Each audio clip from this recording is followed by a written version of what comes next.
نہیں بیک کریں سر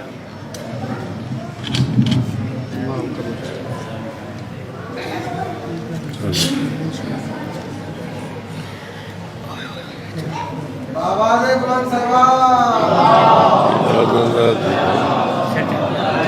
چلو بات ٹھیک ہے ٹھیک ہے نعرہ تکبیر اللہ اکبر نعرہ رسالت یا رسول اللہ نعرہ حیدری یا علی آواز بلند صلوات اللہم صلی علی محمد بار دیگر باواز بلند صلوات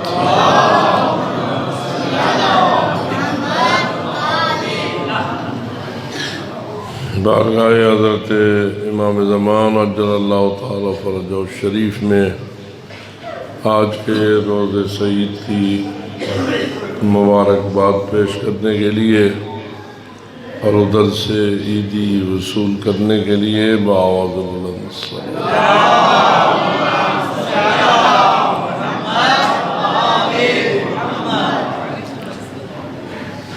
جمیع بزرگان علماء حق مراجع اعظام اور مومنین کرام جہاں جہاں اس عید سعید کی خوشی میں مصروف ہیں سب تک اپنی مبارکباد پہنچانے کے لیے بآواز بلند صلوات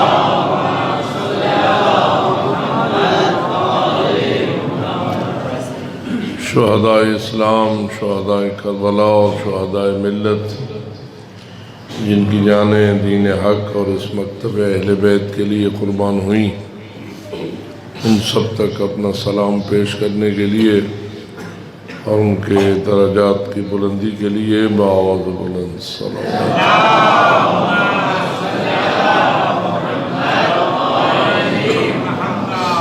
جتنے بھی اہل ایمان مومنین اور مومنات نور ایمان نور محبت سید الانبیاء والمرسلین و نور محبت عطرت طاہرین لے کر اس دنیا سے رحلت کر گئے سب کی بخشش کے لیے اور سب کے درجات کی بلندی کے لیے بآواز بلند صلوات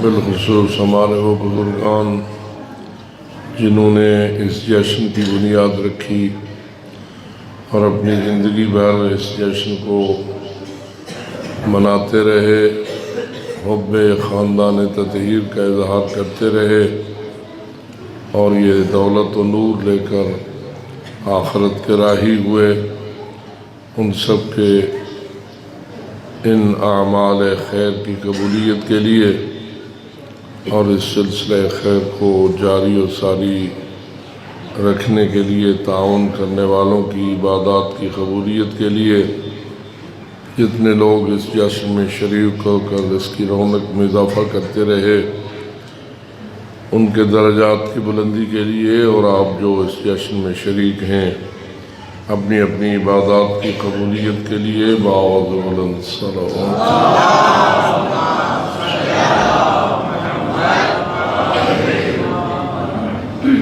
تعجیل ظہور حضرت قائم آل محمد علیہ السلام کے لیے بآواز بلند صلوات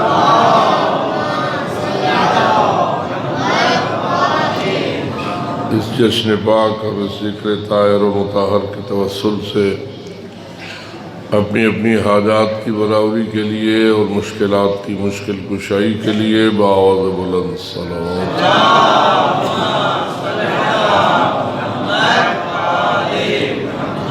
جہاں بھی جاتے ہیں بہت سارے اہل ایمان اپنے لیے التماس دعا کہتے ہیں اور اللہ علیم بما فی الصدور ہے ہر ملتمس دعا کی قبولیت اور ان کی مشکلات کی دوری کے لیے بآواز بلند صلوات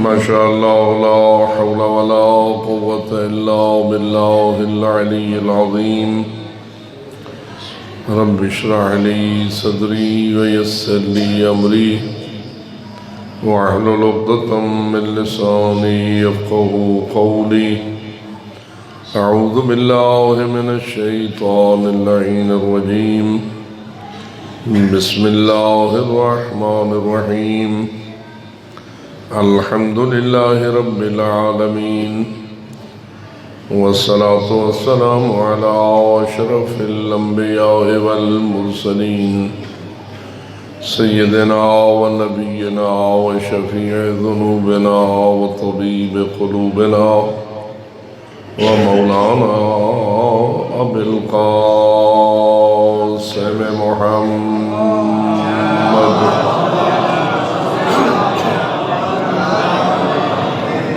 والصلاة والسلام على أهل بيته الطيبين الطاهرين المعصومين الغر الميامين المنتجبين المكرمين الذين قال الله تعالى في شانهم إنما يريد الله ليذهب عنكم الرجس أهل البيت ويطهركم تطهيرا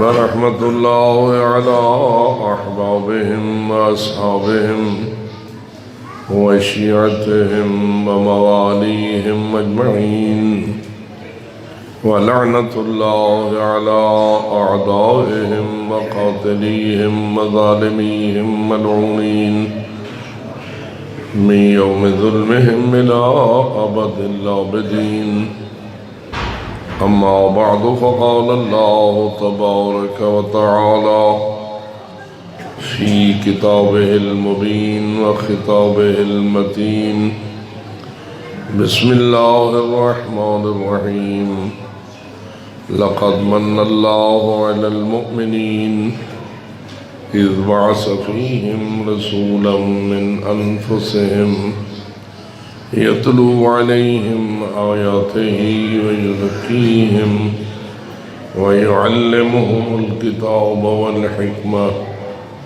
وإن كانوا من قبل لفي ضلال مبين وقال الله تعالى أيضا في كلامه المبين وما أرسلناك إلا رحمة للعالمين اللهم صل على محمد وعلى محمد نعرہ اللہ أكبر يا رسول الله يا دے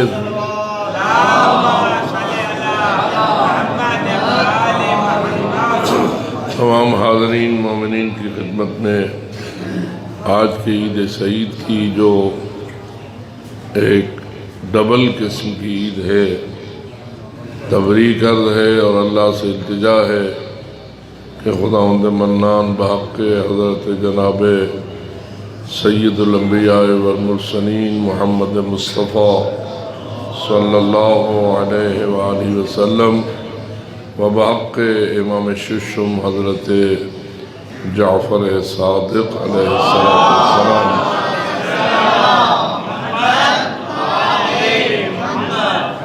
ان دونوں ہستیوں کی ولادت باسعادت کے جشن میں شریک ہونے والوں اس جشن میں تعاون کرنے والوں اور اس جشن سے اظہار عقیدت کرنے والوں کو اپنی تبریک سے مالا مال فرمائے اور ہماری دنیا اور آخرت کی سعادتیں ہم سب کو نصیب فرمائے۔ جو حاجات کسی بھی مومن یا مومنہ کے دل میں ہیں بحق معصومین علیہ السلام حاجات کو پورا فرمائے اور جو مشکلات درپیش ہیں ان مشکلات سے نجات عطا فرمائے، قومی مشکلات کو بھی آسان فرمائے، ملی مشکلات کو بھی آسان فرمائے، اجتماعی مشکلات کو بھی آسان فرمائے اور انفرادی مشکلات کو بھی آسان فرمائے۔ دنیاوی مشکلات بھی آسان فرمائے اور اخروی مشکلات بھی آسان فرمائے، ہر مشکل کی آسانی کے لیے اور ہر حاجت کی برابری کے لیے بالکل مل کر بآواز بلند صلوات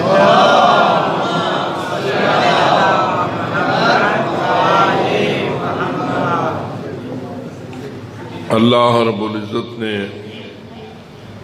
جو ہمارا سب سے بڑا محسن اعظم ہے اور سارے احسانات کی بارگشت اس ذات بالا صفات کی طرف ہوتی ہے، کوئی بھی احسان جو بھی ہم اپنے ذہن میں فرض کر سکتے ہیں اس احسان کی بنیاد اللہ رب العالمین کی طرف ہوتی ہے، اور سب سے بڑا احسان اللہ نے ہم لوگوں پر جو کیا ہے اس کا ان دو آیات میں تذکرہ کیا ہے۔ میں آپ کی توجہ اس کی طرف مبذول کرا کر چند جملے عرض کرنے کی سعادت حاصل کرنا چاہتا ہوں۔ جو متوجہ ہیں بآواز بلند صلوات۔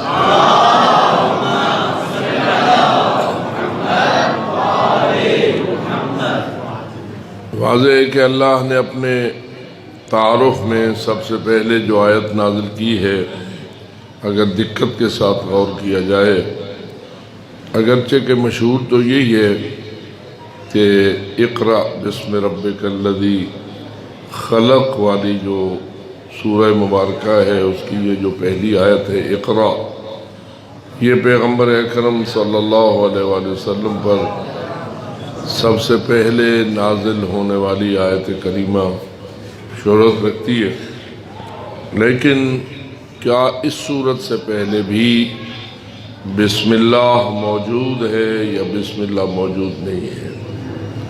تو آپ کا جواب کیا ہے؟ یہ جو سورہ علق ہے اقرأ بسم ربک الذی خلق، اس سے پہلے بسم اللہ موجود ہے یا موجود نہیں ہے؟ 114 صورتوں میں سے سوائے ایک صورت کے جو سورہ براءت ہے، باقی 113 صورتوں میں بسم اللہ موجود ہے۔ کیا بسم اللہ اللہ کی آیت ہے یا ویسے ہی کوئی جملہ ہے؟ اللہ کی آیت ہے۔ نازل ہونے والی آیات میں سے ہے یا نازل نہ ہونے والی آیات میں سے؟ اور بعض روایات اس امر کی تصدیق کرتی ہیں کہ رسول اکرم پر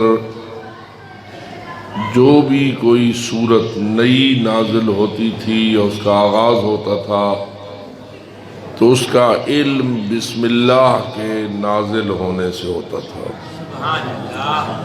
یعنی قرآن نازل تو اکٹھا نہیں ہوا، نجمن فنجمن نازل ہوا ہے، تھوڑا زیادہ کر کے نازل ہوا ہے، کبھی پوری صورت نازل ہوئی ہے تو کبھی چند آیات نازل ہوئی ہے تو کبھی ایک آیت نازل ہوئی ہے۔ آج تمہارا امتحان ہے، آپ ہمیشہ سنتے رہتے ہیں، بتائیے آپ کو یاد ہے کوئی ایسی ایک آیت جو اکیلی نازل ہوئی ہو؟ بآواز بلند صلوات۔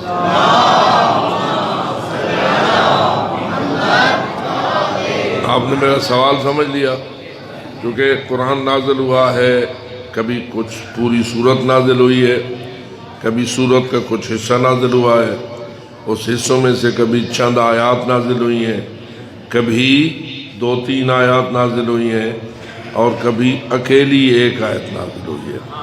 تو آپ جتنے مومنین تشریف فرمائیں اپنے ذہن پہ زور دیجئے، آج کی عید کی برکتوں سے سوچئے کہ کوئی ایک آیت ایسی آپ کو یاد ہے جو اکیلی نازل ہوئی؟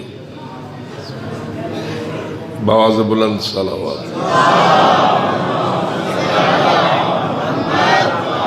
چونکہ خدام صاحب نے کوئز پروگرام جو ہے اس کو کافی منظم کیا ہے اور کافی مروج کیا ہے، اب تو تقریباً ہر ایسے موقع پر ہر امام بارگاہ میں کوئز پروگرام ہوتے ہیں اور لکھے ہوئے سوالات اور جوابات ہوتے ہیں۔ اچھی باتیں ہیں، اس لیے کہ یہ سوالات آپ کے ذہن میں معلومات کو منظم کرتے ہیں اور آپ کے ذہن کو قرآن مجید اور محمد و آل محمد کی طرف رغبت دیتے ہیں۔ تو آج تھوڑا سا تذکرہ چند منٹ کے لیے اس حوالے سے میں کرنا چاہ رہا تھا کہ ذہن پہ زور دیجئے اور سوچئے کہ قرآن کی کوئی ایک آیت آپ کو ایسی یاد ہے جو اکیلی نازل ہوئی ہو؟ اچھا، تو یاد رکھو اکیلی نازل ہونے والی ایک آیت ہے انما یرید اللہ لیذھب عنکم الرجس اہل البیت ویطہرکم تطہیرا۔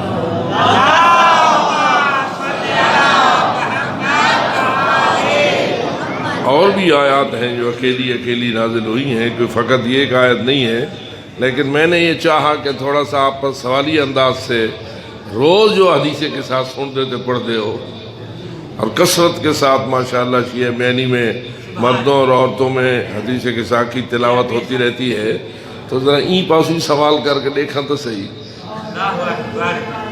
تو آپ حدیث کے ساتھ کیا بیان کر رہی ہے؟ انما یرید اللہ والی آیت اکیلی نازل ہوئی یا چند آیات کے اندر نازل ہوئی؟ جبرائیل امین آئے، پنجتن پاک چادر کے زہرا کے نیچے موجود تھے، تو کیا تحفہ لائے؟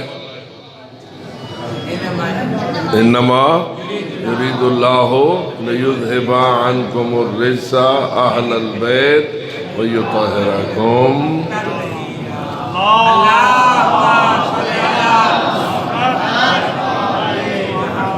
تو میں یہ عرض کر رہا تھا کہ 114 صورتیں کیسے پتہ چلتا تھا کہ اب نئی صورت شروع ہو گئی ہے؟ یہ بھی آپ لوگوں کے ذہن میں راسخ ہونا چاہیے کہ جیسے آپ کے سامنے قرآن مجید بسم اللہ سے لے کے والناس تک موجود ہے، اسی طرح تو نازل نہیں ہوا۔ دیکھیے آیت تطہیر، کچھ قرآن اس سے پہلے نازل ہو چکا تھا اور کچھ قرآن اس کے بعد نازل ہوا، ٹھیک ہے؟ یہ کھڑی ہوئی ہے، اچھا مثلا سورہ فاتحہ، وہ آیا سب سے پہلے نازل ہوئی یا نہیں؟ سورہ البقرہ دوسرے نمبر پر نازل ہوئی یا نہیں؟ تو اس کو اگر آپ یوں سوچیں، سورہ بقرہ مکی صورتوں میں سے ہے یا مدنی صورتوں میں سے ہے؟ سورہ بقرہ، سورہ بقرہ کون سی ہے؟ دوسری صورت، یہ گاں دا قصہ ہے، تو یہ صورت دوسری صورت ہے ان 114 صورتوں کی ترتیب کے لحاظ سے۔ اس وقت قرآن مجید میں کتنے نمبر پر ہے کون سی صورت، مکی یا مدنی؟ ہاں بھائی، کوئی قرآن چاہے دیکھے سورہ بقرہ کے اوپر کیا لکھا ہوا ہے۔ ایک بندہ اٹھے بھائی قرآن چاہو، تو صحیح میں سنن دے آدھی ہو، کوئی تھوڑے جا دیکھن دے آدھی تھی ہو۔ آپ اٹھائیں قرآن مجید دیکھیں، سورہ البقرہ کے ساتھ لکھا ہوا ہوگا مکیتن یا لکھا ہوا ہوگا مدنیتن۔ ہاں صحیح، پڑھو صحیح، الف لام میم کے اوپر کیا لکھا ہوا ہے؟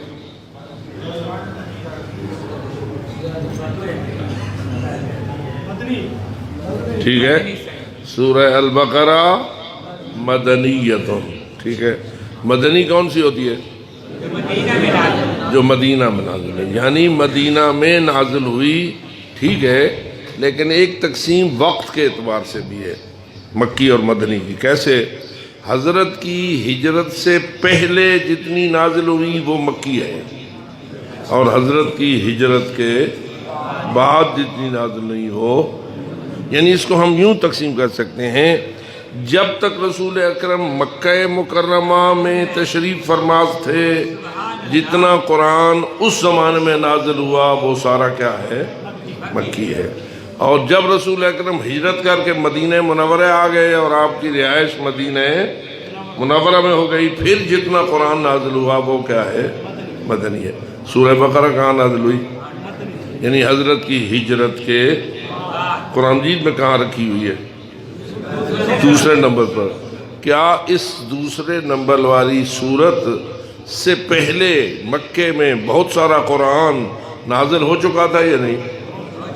جی، مثلاً سورہ فاتحہ پہلے نازل ہو چکی تھی، سورہ قل اعوذ برب الفلق یا قل اعوذ برب الناس یا قل هو اللہ احد. یہ سورہ توحید جو ہے یہ نماز میں مدینے میں آ کے شامل ہوئی ہے یا مکے میں بھی پڑھی جاتی تھی؟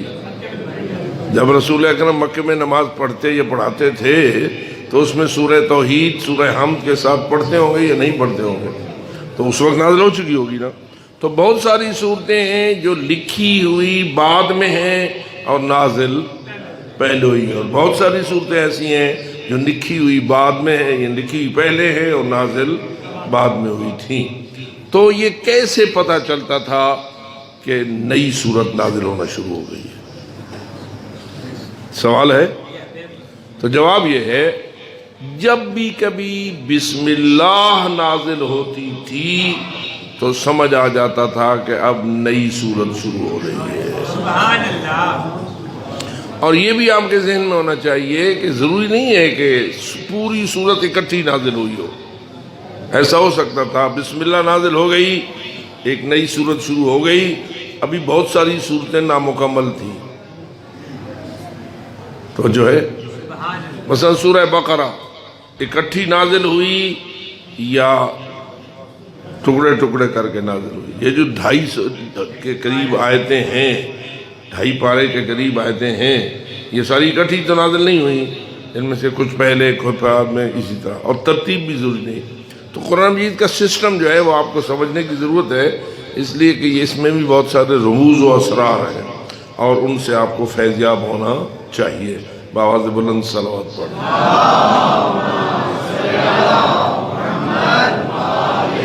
تو اس لحاظ سے بسم اللہ الرحمن الرحیم کو سب سے پہلی آیت کے طور پر نازل ہونا چاہیے، تاکہ قرآن کے نزول کا جو آغاز ہے وہ بھی کس سے ہو؟ بسم اللہ سے ہو. بسم اللہ میں اللہ نے اپنے کیا ہونے کا اظہار فرمایا ہے؟ رحمان اور رحیم ہونے کا اظہار فرمایا. ٹھیک ہے، جو رسول اکرم کی رحمت ہونے کا قائل ہے ذرا غور تو کرے کہ اس رحمان اور رحیم اللہ نے سب سے بڑی رحمت ہم پر کیا فرمائی. زمین پیدا کی ہے، یہ سب سے بڑی رحمت ہے. آسمان پیدا کیا ہے، یہ سب سے بڑی رحمت ہے. سورج پیدا کیا ہے، سب سے بڑی رحمت ہے. سمندر پیدا کیے ہیں اللہ کی، یہ سب سے بڑی رحمت ہے. کون سی بات ہے جس کو ہم اللہ کی بے کرار رحمت میں سے سب سے افضل و اشرف و اعلیٰ رحمت کے طور پر تسلیم کر سکتے ہیں؟ تو جواب یہ ہے کہ اللہ کی سب سے بڑی رحمت ہے خود نبی اکرم کو رسول بنا کر بھیجنا. سبحان اللہ. سبحان اللہ. قرآن بھی تو انہی کے صدقے آیا ہے. قرآن اللہ کی رحمت ہے یا نہیں؟ لیکن کن کے صدقے آیا ہے؟ رسول پاک نہ آتے تو کیا قرآن نازل ہوتا؟ اللہ نے رسول پاک پر قرآن کو نازل کیا نا. تو پہلے کس کو بھیجا؟ رسول اکرم کو بھیجا، پھر ان پر قرآن بھیجا. تو اب ہم کیا کہیں؟ قرآن کے طفیل رسول آئے یا رسول کے طفیل قرآن آیا؟ رسول اکرم کے طفیل قرآن آیا. جس کو یہ بات سمجھ آئی ہے بآواز بلند صلوات.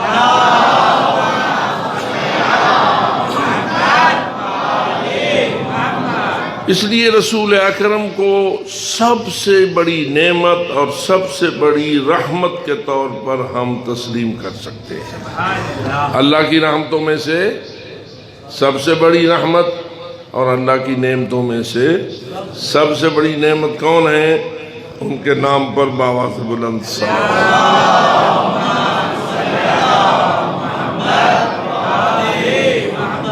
اب سب سے بڑی نعمت کے متعلق اللہ نے ان 2 آیتوں میں ہمیں کچھ توجہ دلائی ہے.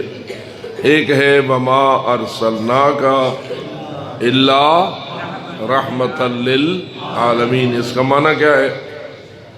ہم نے آپ کو نہیں بھیجا مگر رحمت بنا کر کس کے لیے؟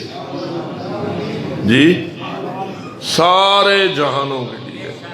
الحمدللہ رب العالمین، ساری تعریفیں کس اللہ کے لیے ہیں؟ جو عالمین کا رب ہے۔ اور میں نے تمہارے لیے کس کو رسول بنا کر بھیجا ہے؟ جو عالمین کی لیے رحمت ہے۔ بس عالمین کے لیے رب اللہ ہے اور عالمین کے لیے رحمت حضرت محمد ہے مصطفیٰ صلی اللہ علیہ وسلم۔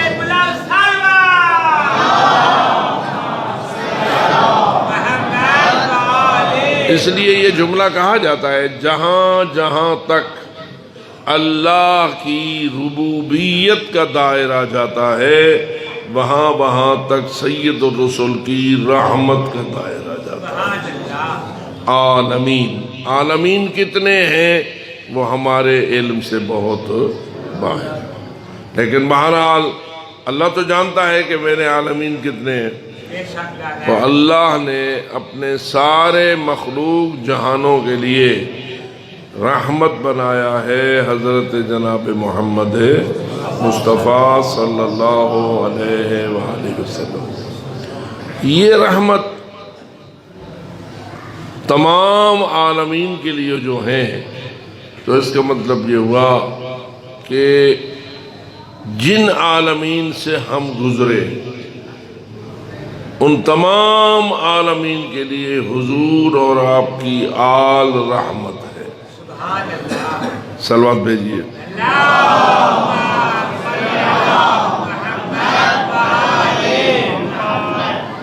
ایک تو یہ جہان ہے جس میں ہم بھی ہیں۔ جہان کی شان زیادہ ہے یا آپ کی شان زیادہ ہے؟ ہماری شان زیادہ ہے۔ ہاں دیکھو تھوڑا اپنی تعریف آپ کرنا شروع کی۔ مثلا یہ زمین زیادہ شاندار ہے یا انسان زیادہ شاندار ہے؟ زمین انسان کے لیے خلق ہوئی ہے یا انسان زمین کے لیے خلق ہوا ہے؟ آسمان انسان کے لیے خلق ہوا ہے یا انسان آسمان کے لیے خلق ہوا ہے؟ سورج انسان کے لیے خلق ہوا ہے یا انسان سورج کے لیے خلق ہوا ہے؟ یہ ساری کائنات کس کے لیے خلق کی گئی ہے؟ حضرت انسان کے لیے۔ لہذا حضرت انسان صاحب کچھ اپنے بارے کی سوچو اور بآواز بلند صلوات دو۔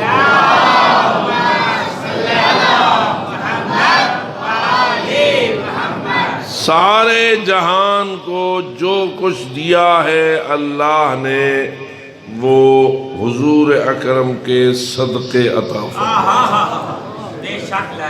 سورج کو روشنی دی ہے کس کے طفیل؟ رسول اکرم کے طفیل۔ چاند کو نور دیا ہے کس کے طفیل؟ رسول اکرم کے طفیل۔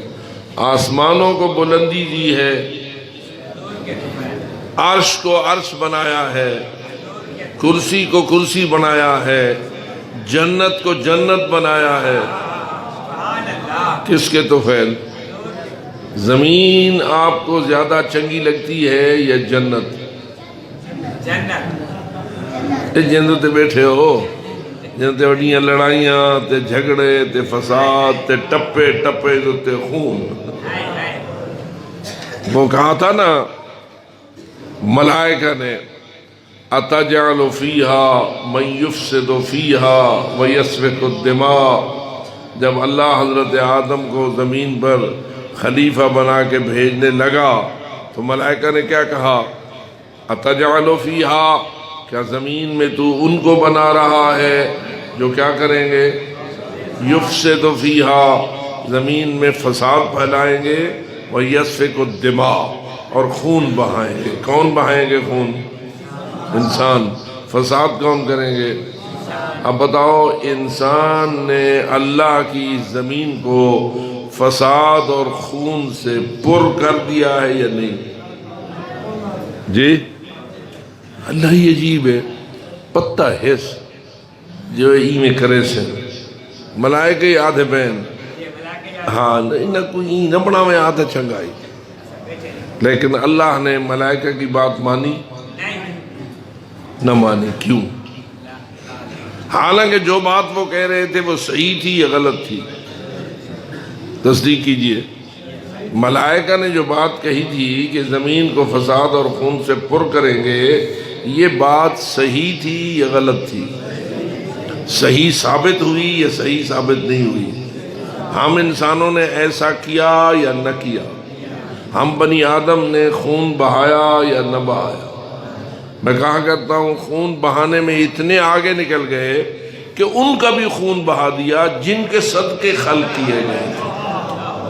اللہ اکبر. تو انسان کوئی معمولی گستاخ نہیں ہے، لیکن اللہ یہ جان کے بھی اور یہ سن کے بھی کہ یہ خون بہائیں گے اور فساد پھیلائیں گے، ہمیں یعنی انسان کو خلق کرنے سے باز نہیں آیا اور اس نے زمین پر ہمیں خلق کر دیا.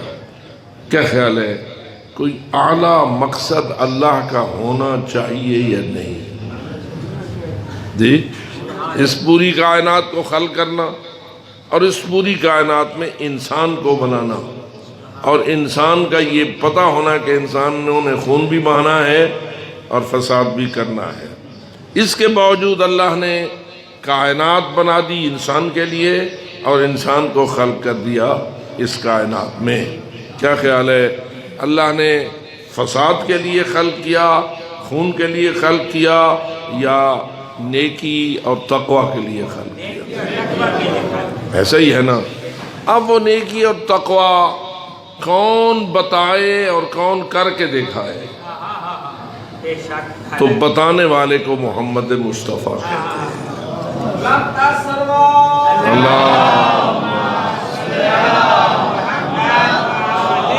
ایک جملہ عرض کر کے بات کو ختم کر دیتا ہوں. رسول اکرم کے ولادت باسعادت سے پہلے، یہ تو چلو آپ کے سامنے بات دوبارہ دہرائی جا رہی ہے، رسول اکرم کی ولادت باسعادت کس سن میں ہوئی؟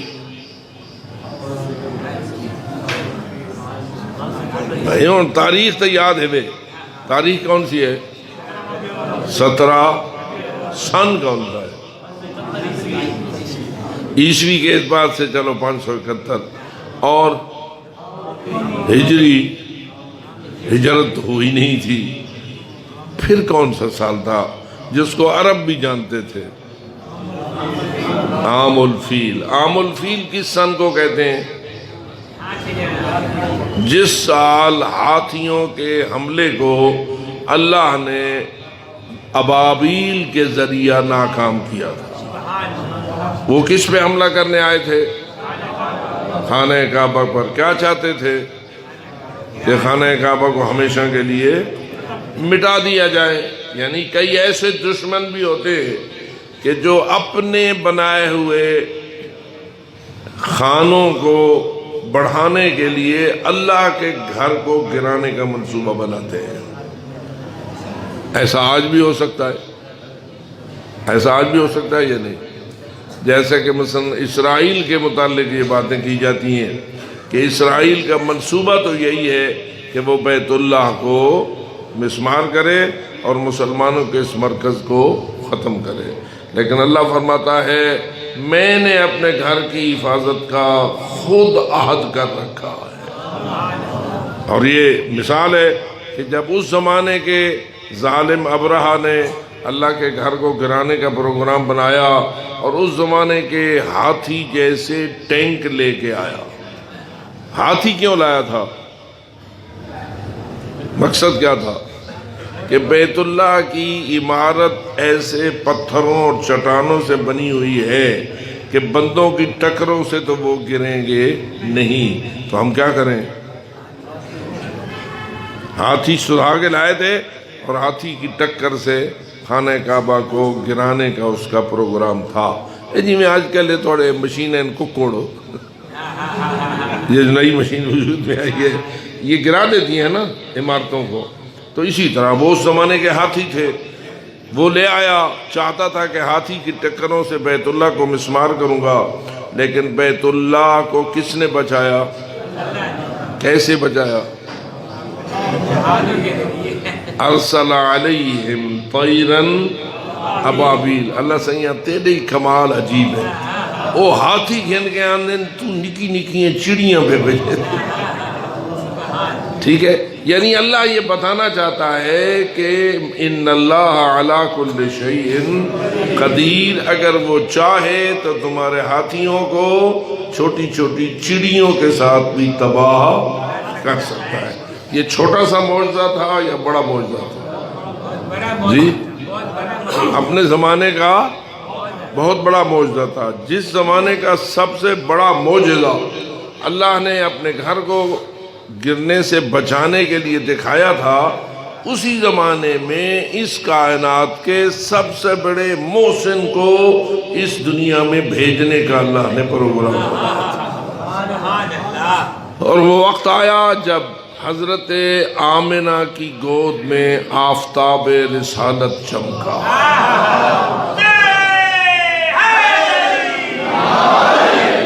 حضرت آمنہ کی روایت کتابوں میں موجود ہے۔ اب یہ بھی چلو توجہ ہو گئی آپ کی کہ حضرت آمنہ کے ہاں رسول اکرم کی ولادت باسعادت سے پہلے رسول اکرم کے والد حضرت عبداللہ فوت ہو چکے تھے یا اس وقت زندہ تھے؟ کون فوت ہو چکے تھے؟ یعنی رسول اکرم کی ولادت ہی یتیمی میں ہوئی ہے۔ رسول اکرم کی ولادت ہی یتیمی میں ہوئی ہے، باپ پہلے فوت ہو گئے تھے اور بعد ازاں حضرت جناب رسالت مآب کی ولادت باسعادت ہوئی۔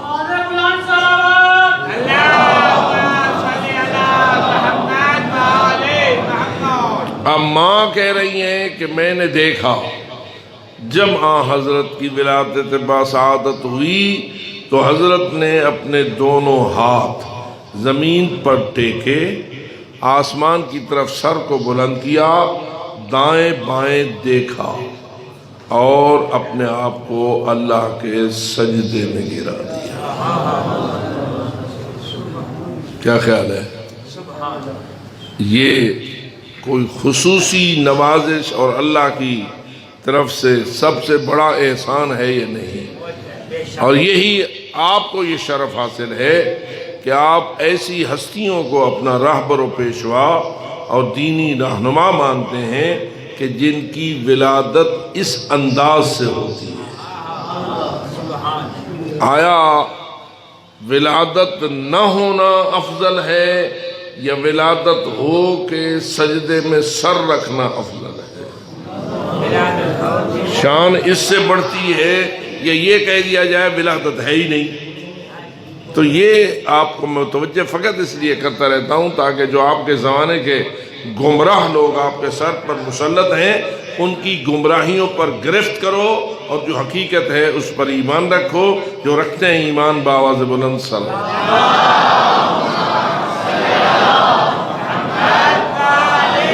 اور دوسری بات حضرت آمنہ نے یہ فرمائی کہ میں نے دیکھا اس نو مولود کی پیشانی سے ایک نور پھوٹا، اس بچے کی پیشانی سے ایک نور پھوٹا جس نور میں میں نے دور دور کے بادشاہوں کے محلات کو دیکھا، کیسر و کسرا کے محلات کو دیکھا۔ آپ جانتے ہیں کہ اس زمانے میں دو سپر پاورز تھیں، جیسے آج کل بھی سپر پاورز کا تذکرہ ہے، اس زمانے میں بھی دو بڑی قوتیں تھیں۔ کس زمانے میں؟ جب حضور اکرم کی ولادت باسعادت ہو رہی تھی اور عام الفیل کا سال تھا، اس میں دو بڑی طاقتیں تھیں جو ہمیشہ آپس میں ٹکراؤ کا شکار رہتی تھیں، ایک ایرانی حکومت، ایک رومی حکومت۔ روم کو آج کل اٹلی کہتے ہیں، جو کس قوم کے قبضے میں رہتے ہیں؟ اس زمانے میں کیا تھے؟ اور چپ کر گئے ہو، کیا تھے؟ کیا حضرت عیسیٰ پہلے تھے رسول اکرم سے؟ حضرت عیسیٰ پہلے تھے یا نہیں؟ رسول اکرم اور حضرت عیسیٰ کے درمیان 500 سال سے بھی زیادہ کا فاصلہ ہے، یعنی حضرت عیسیٰ آسمان کی طرف اٹھائے گئے اس کے 500 سال سے زیادہ عرصہ گزرنے کے بعد رسول اکرم صلی اللہ علیہ وآلہ وسلم کی ولادت باسعادت ہوئی۔ ذہن میں آ گئی بات؟ ان 500 سال میں حضرت عیسیٰ کے ماننے والوں نے دین عیسائی کی زیادہ ترویج فرمائی، لیکن اس کو منحرف کر دیا، اس میں انحراف پیدا ہو گیا۔ نتیجہ کیا نکلا؟ قالت النصارى عیسیٰ ابن مریم ابن اللہ۔ نصرانیوں کا عقیدہ یہ ہو گیا کہ حضرت عیسیٰ جو حضرت مریم کا بیٹا ہے وہ اللہ کا بیٹا ہے۔ کیا خیال ہے، ان کا یہ عقیدہ صحیح تھا یا غلط تھا؟ حضرت عیسیٰ کی اپنی تعلیم یہی تھی یا یہ ان کا من گھڑت خیال تھا؟ حضرت عیسیٰ کی اپنی تعلیم کیا تھی؟ میں کون ہوں؟ انی عبداللہ آتانی الکتاب وجعلنی نبیہ، میں اللہ کا عبد ہوں، اس نے مجھے اپنی کتاب دی ہے اور اس نے مجھے اپنا نبی بنایا ہے۔ تعلیم حضرت عیسیٰ کی اپنی قوم کو کیا تھی کہ میں اللہ کا عبد ہوں اور میں اللہ کا نبی ہوں اور اس کی طرف سے صاحب کتاب ہوں، اس کی طرف سے صاحب شریعت ہوں، اس کی طرف سے صاحب اعجاز ہوں۔ معجزے حضرت عیسیٰ کی ہاتھوں پہ ظاہر ہوتے رہے، لیکن ان معجزات سے جو دھوکہ دینے والے تھے حضرت عیسیٰ کی قوم کو، انہوں نے دھوکہ دیا اور نتیجتاً حضرت عیسیٰ کو نبی ہونے کی بجائے کیا منوایا؟ اللہ کا بیٹا۔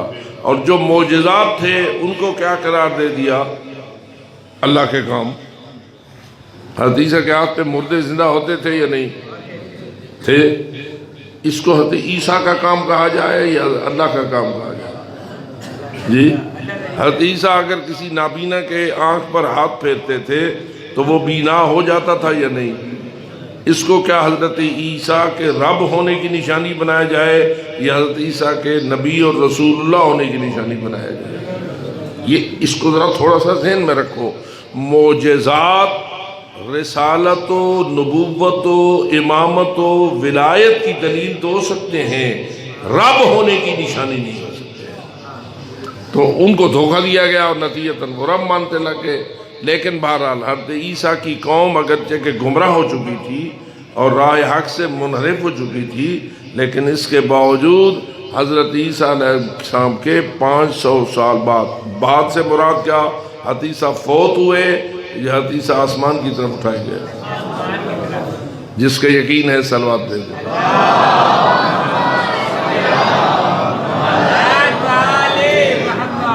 آسمان کی طرف کیوں اٹھا دیے گئے؟ اس سوال کا جواب بھی ڈھونڈیے۔ بھائی اللہ کا کام تو ہے کل نفس ذائقۃ جتنے نبی آئے سب نے موت کا ذائقہ چکھا یا نہیں؟ حضرت آدم فوت ہوئے یا نہیں؟ حضرت نوح فوت ہوئے یا نہیں؟ حضرت ابراہیم فوت ہوئے یا نہیں؟ حضرت موسیٰ بولو فوت ہوئے، اور حضرت عیسیٰ وہ نہیں فوت ہوئے۔ ان کو اللہ نے آسمان کی طرف اٹھا لیا۔ اللہ صحیح ہاں انہیں کو موت کا ذائقہ کیوں نہیں بھی چکھایا؟ یہ تبالو اگلے جرین انہوں نے واسطے بڑا کم بڑھ گیا۔ وہ تو صحیح جے اگر ہویا اللہ تا بندہ تھا مر رہا،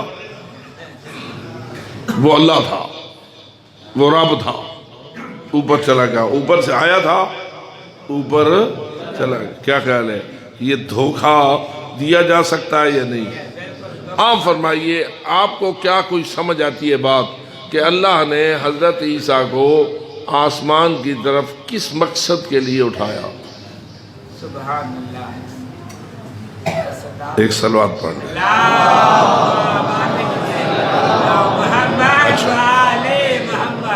یہ تھا حضرت عیسیٰ حضرت ابراہیم کی نسل حضرت اسحاق کی اولاد سے جو پیدا ہوئی تھی، اس کا آخری معصوم حضرت ابراہیم کے دو بیٹے تھے، ایک حضرت اسماعیل اور ایک حضرت اسحاق کی نسل چلی تو آخری معصوم کون بنے؟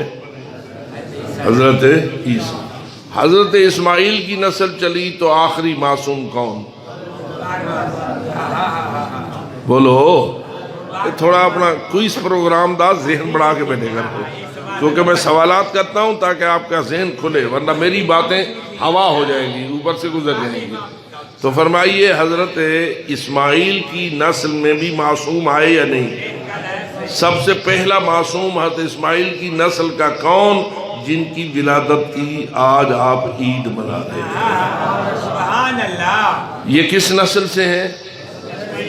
نسل ہوتی ہے، بے شک میں اشارے کرتا ہوں تاکہ آپ کے جو گمراہ کن آپ کے دماغ کو خراب کرنے کی کوشش کر رہے ہیں ان کا بھی سلسلہ آپ کے سامنے روشن ہو جائے۔ نسل ہے حضرت ابراہیم کی یا نہیں؟ دونوں بیٹوں کی یا ایک کی؟ کون کون سے دونوں بیٹے؟ حضرت اسحاق اور حضرت اسحاق کی نسل میں حضرت یعقوب، حضرت یوسف، حضرت موسیٰ، حضرت ایوب، حضرت داؤد، حضرت زکریا اور آخر میں حضرت عیسیٰ۔ یہ کون سی ہے نسل؟ حضرت اسحاق کی۔ ادھر حضرت اسماعیل کی نسل کا پہلا معصوم کون؟ حضرت اسماعیل کی نسل کا کون؟ رسول اکرم، ڈرو نہیں۔ ہاں، پہلا معصوم کون؟ حضرت محمد مصطفیٰ بآواز بلند صلوات۔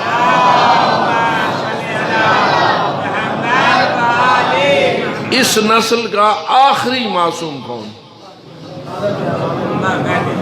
حضرت امام زمان عجل اللہ تعالی فرجہ الشریف۔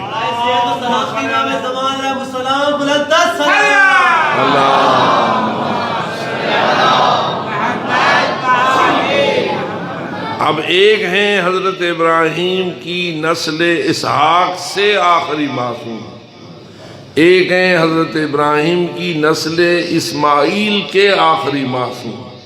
ان دونوں کے متعلق اللہ کا پروگرام کیا ہے؟ توجہ رہے نا، حضرت اسحاق کی نسل کے آخری معصوم کو اللہ نے موت کا ذائقہ نہیں چکھایا، کیا کیا؟ آسمان کی طرف اٹھا دیا، آسمان پہ بٹھا کے انتظار میں بٹھا دیا۔ توجہ رہے، کس میں بٹھا دیا؟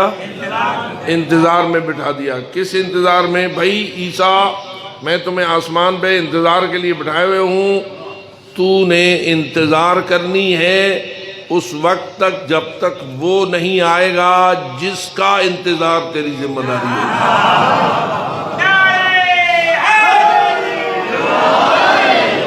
اب حضرت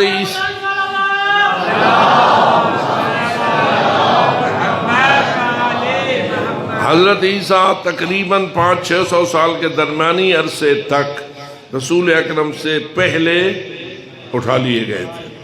بعد کو 500-600 سال بعد رسول اکرم کی ولادت باسعادت ہوئی، پھر سلسلہ معصومین چہاردہ معصومین شروع ہو گیا۔ ٹھیک ہے، چہاردہ معصومین تو آپ کو یاد ہے۔ پہلے معصوم کون؟ حضرت محمد مصطفیٰ، ایک صلوات بآواز بلند۔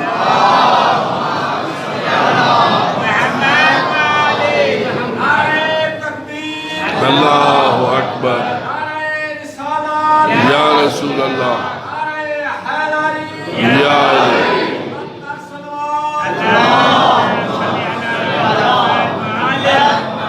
حضرت عیسیٰ کی ولادت بھی معجزانہ تھی یا نہیں؟ جی، کیا کیا معجزہ تھا؟ ایک تو وہ بغیر والد کے پیدا ہوئے۔ حضرت مریم نے بوقت ولادت حضرت عیسیٰ بھی کئی معجزے دیکھے اور سامنے ظاہر ہوئے یا نہیں؟ لے کے حضرت جبرائیل کی تشریف آوری سے کہ جب حضرت مریم کے پاس جبرائیل آئے اور وہ ان کے سامنے خلوت گاہ میں ظاہر ہوئے اور وہ ایک انسان صحت مند جوان نے مرد کی شکل میں تھے اور حضرت مریم پریشان ہوئی، اور ایک تفصیلی واقعہ ہے، میں اس میں سارا نہیں جانا چاہتا۔ بہرحال حضرت عیسیٰ کی ولادت باسعادت معجزوں سے بھری ہوئی ہے، معجزوں سے بھری ہوئی ہے۔ رسول اکرم کی ولادت باسعادت کے بارے میں آپ کا کیا خیال ہے؟ وہ بھی معجزہ سے یہ ان سے افضل ہے یا نہیں؟ اور اللہ کا، میں یوں کہہ سکتا ہوں، اپنے اس قسم کے معصوم بندوں کی ولادت کے جشن منانے کا اللہ کی طرف سے طریقہ یہ ہوتا ہے کہ اللہ اپنے خصوصی معجزات ظاہر کرتا ہے۔ تو سند منے دو نا نعرے، جشن منے دو، خوشی منے دو، پھول پہن دو، نعرے شعرے، مٹھائیاں لڈو مڈو، ایک کھاون کھواؤں دا پروگرام ہوتا ہے۔ میرے خیال ہے جڑے جشن دو تے مٹھائی نہ ہوئے سونا نہیں لگتا۔ نہیں لگتا سونا۔ اللہ کیا کرتا ہے؟ اللہ لڈو نہ دے، اللہ کی ہاں اظہار مسرت اور جشن الہی کا مظاہرہ معجزات کے اظہار سے ہو کہ وہ اپنی خاص قدرت کا مظاہرہ کرتا ہے۔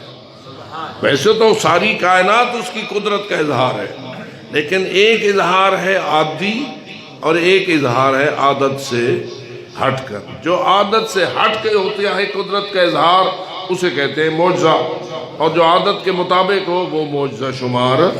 جیسے میں بول رہا ہوں، یہ بولنا میرا یہ معجزہ ہے یا معجزہ نہیں ہے؟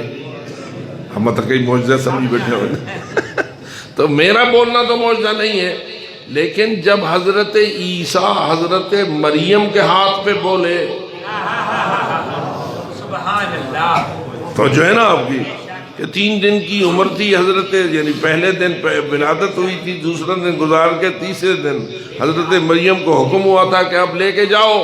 مریم ڈر رہی تھی کہ میری تو شادی شدی نہیں ہوئی اور مجھے اللہ نے یہ بیٹا دے دیا، میں تو بدنام ہو جاؤں گی اور لوگ میرے اوپر بڑا اعتراض کریں گے۔ کل تک تو وہ مجھے مقدس، مطہر، طاہرہ، پاکیزہ خاتون مانتے تھے اور معصومہ مانتے تھے، اب جو میں بغیر شادی کے بیٹا لے کے جاؤں گی تو لوگوں کا خیال میرے بارے میں، یا اخت ہارون ما کان ابوک امرأ سوء وما کانت امک بغیہ، یہ جملے ہیں ان لوگوں کے جنہوں نے حضرت عیسیٰ کو حضرت مریم کے ہاتھ پہ دیکھا۔ مریم، نہ تیرا باپ برا تھا نہ تیری ماں بدمعاش تھی، یہ تو نے کیا کیا؟ کیا خیال ہے مریم کے لیے مر جانے کا وقت ہے یا نہیں؟ اس قسم کی بات حضرت مریم کے لیے مر جانے کا وقت ہے، اس لیے کہتی ہے یا لیتنی مت قبل ھذا وکنت نسیا منسیا، اے کاش میں اس سے پہلے مر گئی ہوتی اور اس کائنات میں میرا کوئی نام نہ ہوتا اور مجھے اس امتحان سے نہ گزرنا پڑتا۔ لیکن اللہ نے حضرت مریم کا یہ امتحان لیا یا نہ لیا؟ بولو، تھا امتحان یا نہیں تھا؟ اور اس امتحان میں حضرت مریم کو اللہ نے کیسے کامیاب کیا؟ جب انہوں نے یہ زبان درازی کی حضرت مریم کی عصمت پر اور ان کی طہارت پر، انہوں نے انگشت نمائی کی تو حضرت عیسیٰ بولے۔ اب حضرت عیسیٰ کا جو بولنا تھا اور میرا یہ بولنا دونوں برابر ہیں؟ جی، آپ بولتے ہیں، میں بولتا ہوں یہ، اور عیسیٰ کا وہ بول انی عبداللہ آتانی الکتاب وجعلنی نبیا واوصانی بالصلاۃ والزکاۃ ما دمت حیا۔ قرآن جیت کی آیتیں ہی آیتیں ہیں، ساری قرآن بن کے آیا ہے وہ کلام جو اس وقت عیسیٰ نے ماں کی گود میں کیا تھا، آج قرآن کی شکل میں موجود ہے۔ تو یہ معجزہ تھا نا، اس سے اللہ نے حضرت مریم کی عزت کو بھی بچایا اور حضرت عیسیٰ کی عزت کو بھی بڑھایا۔ تو یہ اللہ نے جشن منایا حضرت عیسیٰ کی ولادت باسعادت کا۔ اب فرمائیے رسول اکرم کی ولادت باسعادت وقت بھی کوئی جشن ہونا چاہیے یا نہیں؟ سبحان اللہ۔ آپ تو مٹھائیاں بنائیں، اللہ کیا کرے؟ اللہ اپنے معجزات کو دکھاتا ہے۔ تو ایک معجزہ تو ابھی آپ سن رہے تھے کہ رسول اکرم کے ماتھے سے نور چمکا. اور دو قوتیں اس زمانے میں سپر پاورز کی شکل میں موجود تھیں، ایک ایرانی اور ایک رومی. رومی والے کو کہتے تھے قیصر اور ایرانی والے کو کہتے تھے کسرا. تو قیصر و کسرا کے بڑے بڑے محل تھے جہاں ان کی حکومتوں کے مراکز تھے، لیکن ان دونوں کے محلات کو حضرت آمنہ نے رسول اکرم کی پیشانی سے پھوٹتے ہوئے نور کو دیکھا. یہ کیا تھا؟ معجزہ تھا یا نہیں؟ ادھر رسول اکرم کی ولادت ہوئی تو ان محلات میں زلزلے آئے. قیصر کے محلات میں بھی زلزلے آئے اور کسرا کے محلات میں بھی زلزلے آئے. ان کے محلات کے کنگرے گرے. ٹھیک ہے. اور یہ سب کچھ کیوں ہوا؟ تاکہ اشارہ ہو جو آنے والا آیا ہے وہ ان سب طاقتوں کے خاتمے کا باعث بنے گا.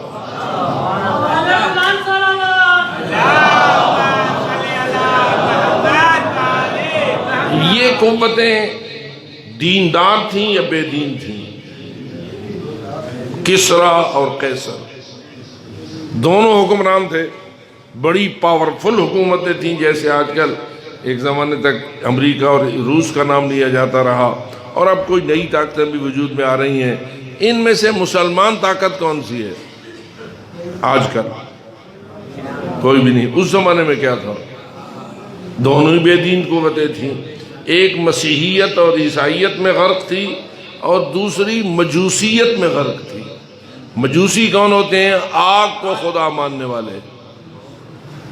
کس کو خدا ماننے والے؟ یہ تو صحیح کہ والے سوچ سکتے ہو متنا ابھاس آدھی خدا ہوئے جی. لیکن سوچو کتنا بڑا معاشرہ تھا ایران کا، اور وہ سارے ہی آگ کو خدا مانتے تھے. یعنی آگ ہمارا رب ہے. اور اس رب کو ماننے کا نتیجہ یہ نکلا تھا کہ انہوں نے ایک سسٹم بنایا تھا آتش کدے کا کہ اس میں ہمیشہ آگ جلتی رہے اور کبھی بھی آگ بجھنے. اس کا انہوں نے باقاعدہ طریقہ بنایا ہوگا نا، لکڑی کا سسٹم، اور ہر وقت اس میں ایندھن موجود رہتا تھا اور آگ بھڑکتی رہتی تھی، شعلے اس کے بلند ہوتے رہتے تھے. اور تاریخ یہ کہتی ہے 1000 سال قبل سے یہ آتش کدہ آگ بھڑک رہی تھی اس میں اور کبھی بند، آگ کبھی بجھی نہ تھی. پہلی بات یہ ہے یہ آگ کو کیوں بھڑکتا ہوا دیکھنا چاہتے تھے؟ اب وہ مانتے کیا تھے آگ کو؟ رب. ٹھیک ہے، رب خدا مانتے تھے. اور ان کا نظریہ یہ ہو گیا تھا کہ آگ بجھے گی تو رب مر گیا. سنتے بیٹھے ہو؟ آگ کا بجھنا رب کا مرنا، اور آگ کا جلتے رہنا رب کا زندہ رہنا. ہوں تو سن سو رب ایویں ہونے جیویں رب کی زندگی، رب کی موت. معاشرہ ایران مجوسی اس کا یہ عقیدہ تھا. کیا خیال ہے؟ انسان جب پستی میں گرتا ہے اور شیطان اس کو زیادہ پست لے جاتا ہے تو کہاں تک پہنچا دیتا ہے؟ کتنی گھٹیا سوچ ہے یہ کہ جس آگ کو اپنے جلنے پر تیری احتیاج ہے، تو اسے جلائے تو وہ جلے، تو نہ جلا سکے نہ جلا دے تو وہ نہ جلے. یہ ڈیوہ ہے مثلا، آپ چراغ کو روشن کریں گے تو روشن ہوگا نا، خود بخود تو روشن نہیں ہو جائے گا، بجھ جائے گا تو بجھ جائے گا. تو چراغ ہو، آگ ہو، روشن ہو، اس کی شعلہ ہو، یہ موقوف ہے جلانے والے کے جلانے پر. اب یہ ہے تمہارا رب. رب بھی کسی کا محتاج ہوتا ہے؟ اب بتا تجھے کہاں پہنچا دیا محمد مصطفیٰ نے. میں آپ سب حضرات کو اس احسان کی طرف متوجہ کرنا چاہتا ہوں. کہاں یہ کہ آگ ہمارا رب ہے اور کہاں یہ کہ اللہ ہمارا رب ہے. ان دونوں عقیدوں میں یا نظریوں میں کتنا بڑا فرق ہے. زمین سے آسمان تک کا فاصلہ بھی کم ہے. لیکن کیا انسان گمراہی کے نتیجے میں اتنا پست اور گھٹیا ہو سکتا ہے یا نہیں؟ ہو سکتا ہے. یہ سارے ایرانی ایسے بنے ہوئے تھے. اب ادھر دیکھ عیسائیوں کا حال کیا تھا. عیسائی کس کو رب مانتے تھے؟ جی اچھا، وہ مانتے تھے حضرت عیسیٰ کو رب. مجوسی کس کو مانتے تھے؟ آگ کو رب. ان دونوں میں سے بڑا گمراہ کون تھا؟ اب میرے سوال پہ ذرا دقت کے ساتھ غور کیجئے اور ایک سلوات پڑھیے.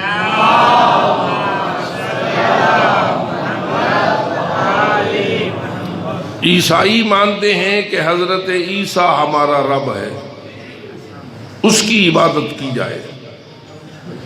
مجوسی مانتے ہیں کہ آگ ہمارا رب ہے، اس کی عبادت کی جائے. دونوں گمراہ ہیں یا نہیں؟ راہ راست سے ہٹے ہوئے ہیں یا نہیں؟ لیکن بڑا گمراہ کون ہے؟ یہ ہم تھوڑا جا سوچم رہے. عیسیٰ کو رب ماننا بڑی گمراہی ہے یا آگ کو رب ماننا بڑی گمراہی ہے؟ تو جواب یہی آئے گا کہ دونوں بڑی گمراہیاں ہیں. انسان کی پستی، انسان کے ذہن کا پست ہونا، گھٹیا ہونا، حیوان سے بھی بدتر ہو جانا، حیوان سے بھی زیادہ گندا ذہن ہو جاتا ہے اس مشرک کا کہ جو اللہ کے علاوہ کسی اور کو اپنا رب مانتا ہے. اللہ اکبر. آج ماشاءاللہ آپ سارے کس کے رب ہونے کے قائل ہیں؟ جو اللہ کو رب مانتا ہے. نعرہ تکبیر، نعرہ رسالت، نعرہ حیدری، نعرہ رسالت.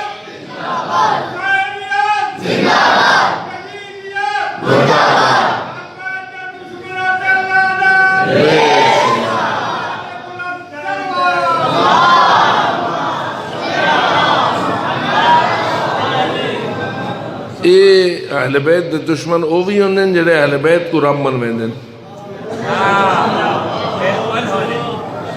ذرا تھوڑا جا کو استعمال کرو. تھوڑا ذہن میں ہے او جنہوں نے تیر مارے، تمہارا ذہن جاتا ہے جنہوں نے تلواریں چلائیں، جنہوں نے اہل بیت کو قتل کیا، جنہوں نے اہل بیت کے اجسام کو تکلیف پہنچائی. لیکن ایک نقطہ یہ بھی ہے، جسم معصوم کو تکلیف پہنچانا اتنا بڑا جرم نہیں جتنا مذہب معصوم کو تنشانہ بنانا جرم ہے. نظریے کو بدلنا، کیونکہ ان کا ہدف تو یہ تھا نا، اللہ نے بھیجا تو انہیں اس لیے تھا کہ وہ تمہیں پاک کریں، ان نجس اور مشرکانہ خیالات سے پاک کریں.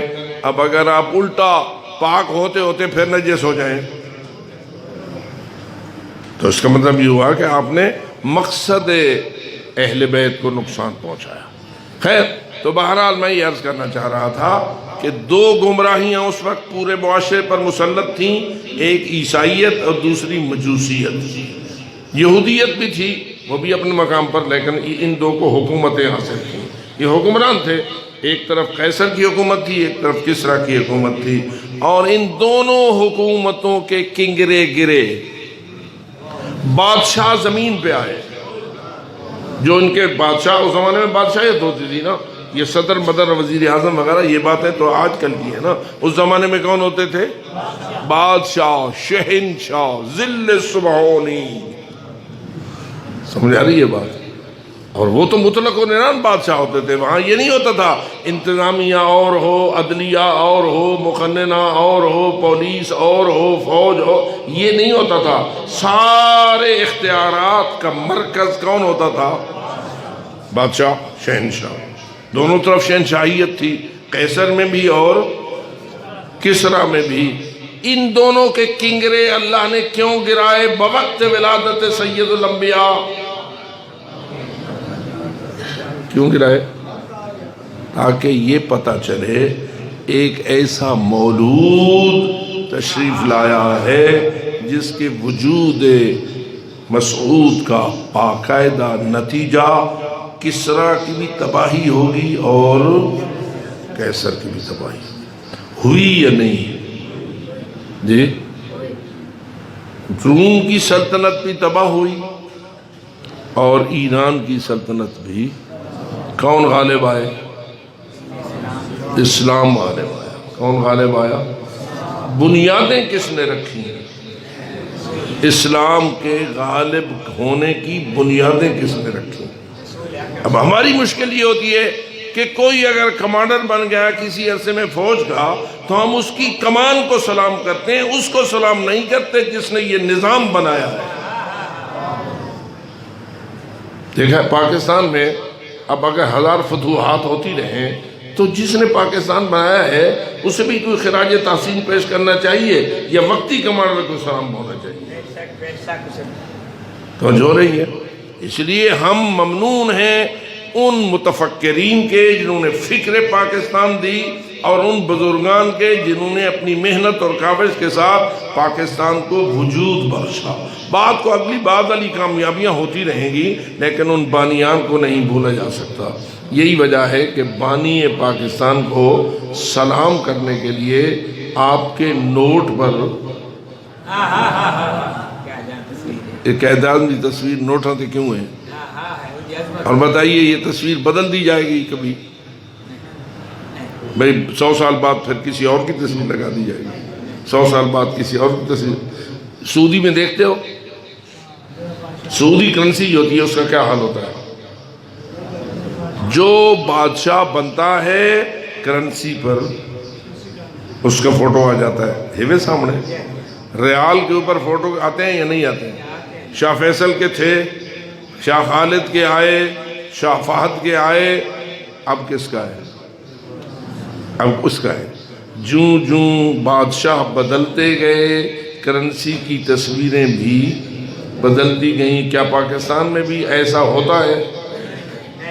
جی کیوں نہیں ہوتا؟ کہ پاکستان اس کو سلام پیش کرتا ہے جس نے پاکستان کی بنیاد رکھی اور جس نے اسلام کی بنیاد رکھی. سبحان اللہ.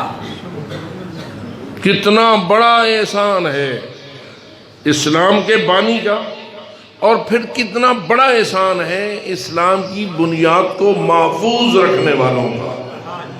امام جعفر صادق علیہ السلام ان ہستیوں میں سے ایک ہستی ہیں جنہوں نے اسلام کو مضبوط بنیادوں کے بعد محفوظ رکھنے میں کردار انجام دیا. اور ہر امام اسلام کی کیا کرتا ہے؟ حفاظت. ہر امام کی ذمہ داری کیا ہوتی ہے؟ دین کی حفاظت کرے اور دین کے خلاف ہونے والی سازشوں کو ناکام کرے. اب اگر میں کہوں تو ذرا تھوڑا سا ٹھنڈے دل سے سمجھنا، بنی امیہ کا اقتدار اور بنی عباس کا اقتدار یہ اسلام کے فائدے میں رہا یا اسلام کے نقصان میں رہا؟ تو جو ہے یہ آپ طلبہ لوگ ہیں، مطالعہ کرتے ہیں، کریے مطالعہ، دیکھیے تاریخ کو پڑھیے اور پھر دیکھیے کہ بنی امیہ کے اقتدار کے ضرر سے اسلام کو کس نے بچایا. اسے کہتے ہیں حسینیت زندہ باد. اتنا ہی اشارہ کرتا ہوں، کربلا میں کتنے امام تھے؟ کون کون سے؟ حضرت امام حسین علیہ السلام، حضرت امام زین العابدین علیہ السلام، حضرت امام محمد باقر. یہ تینوں امام تھے نا. پتہ نہیں اس میں کیا مصلحت ہے کہ اللہ نے تینوں کو کربلا پہنچایا.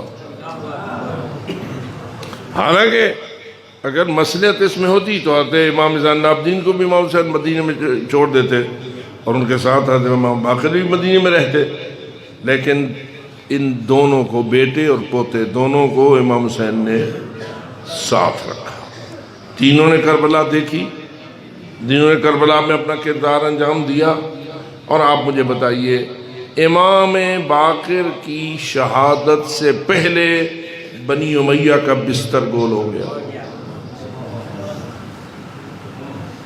کیا خیال ہے ان تینوں اماموں کے کردار کا مجموعی نتیجہ بنی امیہ کے بستر کا گول ہونا ہوا یا نہیں؟ جو بنیاد رسالت مآب صلی اللہ علیہ وآلہ وسلم نے رکھی تھی اس کو گرانے کے لیے چال چلی گئی، امام حسین اٹھے، لیکن امام حسین نے دیکھا کہ جو یہ منصوبہ ہے اس کو ناکام کرنے کے لیے تنہا میری زندگی ہی کافی نہیں ہوگی، بلکہ میرے بیٹے کی زندگی بھی لگے گی، میرے پوتے کی زندگی بھی لگے گی، اور یہ تینوں زندگیاں اپنی پوری محنت کے ساتھ رسول کی محنت کو زندہ رکھیں۔ اور نتیجہ کیا نکلا؟ جو چال رسول اکرم کے بعد دین حق کو نقصان پہنچانے کے لیے چلی گئی تھی اس کو کس نے کافور کیا؟ ان ائمہ ہدیٰ نے کہا۔ اسی لیے ہم کہتے ہیں امامت محافظ دین ہوتی ہے۔ منصب امامت کیا ہوتا ہے؟ محافظ۔ امام جعفر صادق علیہ السلام کے دور سے اب شروع ہو گیا اگلا مسئلہ، بنی امیہ کی تیہ پانچا ہوا، کون برسر اقتدار آ گئے؟ بنی عباس۔ بنی عباس دین کے فائدے میں تھے۔ میں سمجھتا ہوں شاید جتنا بنی امیہ کی سیاہی ہمارے سامنے روشن ہوئی ہے اتنی شاید بنی عباس کے کردار کی سیاہی ہمارے سامنے روشن نہیں ہوئی، اس لیے ہمیں اس پر بھی کچھ نہ کچھ محنت کرنا۔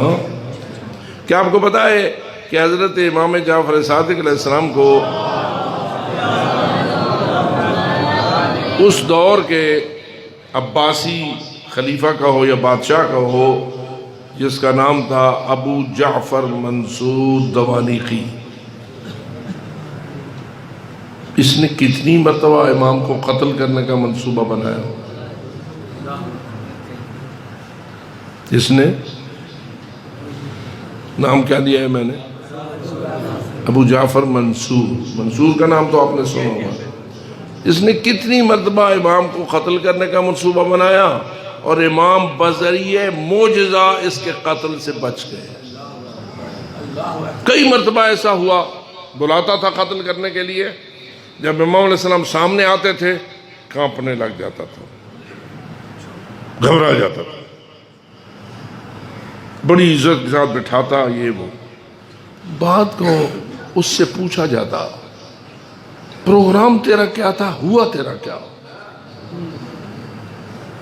پروگرام تیرا کیا تھا کہ آئیں گے تو میں اپنے جلادوں کے ذریعہ ان کو قتل کرا دوں گا، اشارہ کر دوں گا، لیکن ہوتا کچھ اور تھا۔ تو وہ کہتا تھا میں کیا کروں، جب میرے سامنے آتے ہیں مجھے ایسے پتہ چلتا ہے کوئی سانپ ہے جو مجھے کھانے آ رہا ہے، کوئی شیر ہے جو مجھے دبوسنے آ رہا ہے، اور میں پھر یعنی اللہ اس کے اوپر ایک ایسا روب و خوف و دبدبہ مسلط کرتا تھا، اس کو وہ چیزیں نظر آتی ہوں گی جو چیزیں عام لوگوں کو نظر نہیں آتی، اس کو نظر آتی ہوں گی، اور نتیجہ نکلتا تھا کہ اس کی جرأت ختم ہو جاتی تھی اور وہ امام علیہ السلام کو نقصان پہنچانے میں کامیاب نہیں ہوتا تھا۔ یہ امام کو کون بچاتا تھا؟ کس لیے بچاتا تھا؟ شہید تو امام ہوتے ہی ہیں، لیکن میں اس کی مثال یہ دیتا ہوں کہ واقع ہجرت میں رسول اکرم کیوں قتل نہ ہوئے اور اللہ نے انہیں کیوں بچا لیا؟ علی کو بستر پہ سلا کے، اور علی بھی قتل نہ ہوئے۔ دشمن تو دونوں کو، چلو ایک کو تو قتل کرنے کا منصوبہ بنائے ہوئے تھا نا، اور اگر رسول اکرم بچ گئے تو علی تو شہید ہوتے، لیکن اللہ نے کیا کیا؟ دونوں کو بچا لیا۔ کیوں؟ کوئی گال سمجھ آتی بھئی؟ کیوں بچا لیا؟ دسو بھائی، دونوں کو اگر شہید قتل ہوتے تو شہید ہوتے یا نہیں؟ اور شہادت میں عزت ہوتی ہے یا نہیں؟ رسول اگر شہید ہوتے رسول کی عزت ہوتی یا نہیں؟ علی مولا شہید ہوتے عزت بڑھتی یا نہیں؟ لیکن وہاں شہید کیوں نہیں ہوئے؟ کس نے شہادت سے بچایا؟ کیوں؟ اس کا مطلب یہ ہوا کہ اللہ شہادت بھی تب دیتا ہے جب شہادت دین کے فائدے میں ہوتی ہے، رسول اکرم کو اللہ نے بچا لیا کہ ابھی دین بہت سارا پہنچانا تھا، اور علی کو بچا لیا کہ علی نے دین کو بچانا تھا۔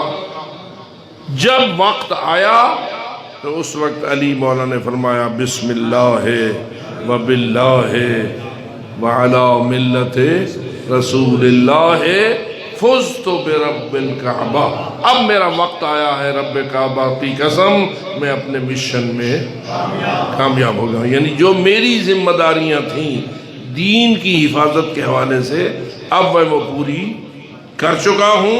اور آپ بتائیے امیر المومنین کا دور اقتدار بھی اگر اسلام میں نہ ہوتا تو آج دنیا کو پتہ ہی نہ ہوتا کہ عدالت کیا ہے۔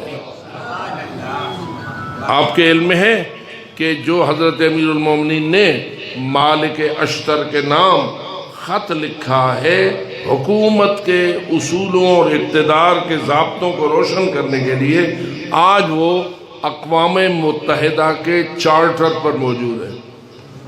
سیکریٹری جنرل آف اقوام متحدہ نے اس کا انگلش ترجمہ ہر صاحب حکومت، دنیا کے ہر صاحب حکومت کے پاس بھیجا ہے، تمام ممالک کے حکمرانوں کے پاس بھیجا ہے، اور وہ اس لیے بھیجا ہے کہ اگر عدالت کی حکومت کے ہو سکتی ہے تو اس خط کے سائے تلے ہو سکتی ہے۔ تو جو رہی ہے تو یہ محنت کس نے؟ اس لیے ہم سب لوگوں کو اس بات کی متوجہ ہونا چاہیے کہ آیا عدالت ہونی چاہیے یا نہیں۔ اب آخری بات کروں، آپ کی زحمت کو ختم کروں، وہ آسمان والا کیوں بیٹھا ہے؟ پتہ نہیں کیا سمجھ آئی نہیں۔ آسمان پہ کون بیٹھا ہے؟ حضرت عیسیٰ علیہ السلام۔ کیوں بیٹھا ہے؟ انتظار کر رہا ہے۔ کس کی؟ آپ کے امام کی غیبت کیوں ہوئی ہے؟ آپ کے امام کی بھی شہادت ہو جاتی، شہادت سے کس نے بچایا ہوا ہے؟ اللہ نے۔ غیبت پہ کس نے بھیجا ہوا ہے؟ یا اللہ یہ غیب کیوں کر دیتے ہی؟ توجہ ہو رہی ہے؟ اس لیے سمجھیے وہ بھی انتظار عدل کر رہا ہے، یہ بھی انتظار عدل کر رہا ہے۔ چونکہ امام زمان اجل اللہ تعالیٰ فرج و شریف کا ظہور ہوگا، یملأ الارض قسطا وعدلا کما ملئت ظلما وجورا، جو عدالت کو قائم کرنے کے اصول سید الانبیاء نے عطا فرمائے تھے اور جنہیں 11 اماموں نے بچایا تھا، ان تمام اصولوں کو مکمل طور پر ہر قسم کی کمزوری سے بچ کر نافذ کرنے کے لیے اللہ نے ان کو پردہ غیبت میں بھیجا ہے۔ جب آئیں گے تو کیا کریں گے؟ عدل کو قائم کریں گے اور ظلم کا خاتمہ کریں گے۔ وہ اوپر والا کیوں بیٹھا ہے؟ وَلَقَدْ أَرْسَلْنَا رُسُلَنَا بِالْبَيِّنَاتِ وَأَنزَلْنَا مَعَهُمُ الْكِتَابَ وَالْمِيزَانَ لِيَقُومَ النَّاسُ بِالْقِسْطِ۔ اللہ فرماتا ہے میں نے اپنے سارے رسول بھیجے، ان کو معجزات دیے، ان کو کتابیں دی، ان کو سب کچھ دیا، اس لیے دیا کہ یہ کیا کریں؟ عدل قائم کریں، لوگوں میں عدل کو پھیلائیں اور لوگ ان کے ساتھ عدل قائم کریں۔ اب عدل قائم کرنے کے لیے آدم سے لے کے عیسیٰ تک سارے آئے، محمد سے لے کے مہدی تک سارے آئے، وہ اوپر انتظار میں بیٹھا ہے، یہ نیچے پردہ غیبت میں ہیں۔ آخر جب امام علیہ السلام پردہ غیبت سے ظہور فرمائیں گے تو حضرت عیسیٰ نازل ہوں گے، نازل ہو کے کیا کریں گے؟ ان کی تعریف کریں گے، ان کے مسلمان۔ ہاں یہ جملہ ذرا تھوڑا سا ذہن میں نوٹ کیجئے، وہ آسمان والا آئے گا نا تو زمین والے کے ہاتھ پہ بیعت کریں گے۔ تُساں کہیں جی بیعت ہے چو جی میرا خیال ہے حالی 5 منٹ سو 600 بیعت ہی نہیں ہوتی ہے جڑی سوچی بجے۔ اگر ابھی آپ 1 گھنٹہ سوچنے کے بعد یاد کریں گے کہ میں کسی کی بیعت میں ہوں، یہ بیعت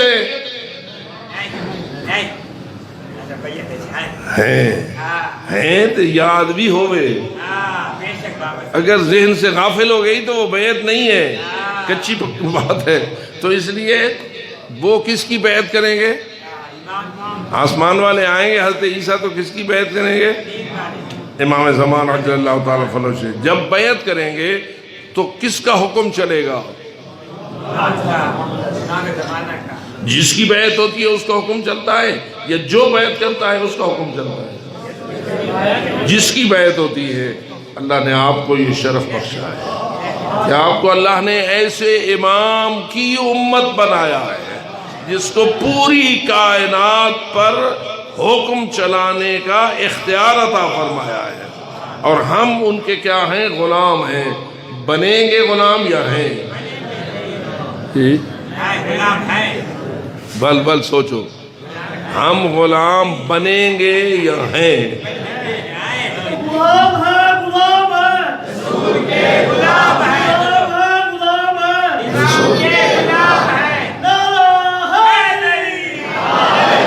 غلام ہے. غلام ہے، غلام ہے، رسول کے غلام ہے، غلام ہے، غلام ہے، امام کے غلام. یہ گالی صحیح ہے نہیں ایک ہے دوسرے ہیں کوئی یہ گال منگی وے کچھ اپنی ہونی چاہیے. بابا سے بلند صاحب بس آخری بات، امام آئیں گے، ہم ان کی بیعت ہیں. اگر ہیں تو ہمیں آج بھی عدل سے محبت اور عدل کے لیے کوشاں ہونا چاہیے. یجنا آسن تاویل رلسوم. امام علیہ السلام نے آ کے کیا کرنا ہے؟ کیا قائم کرنا ہے؟ اساں جڑے انہاں دے اج غلام ہیں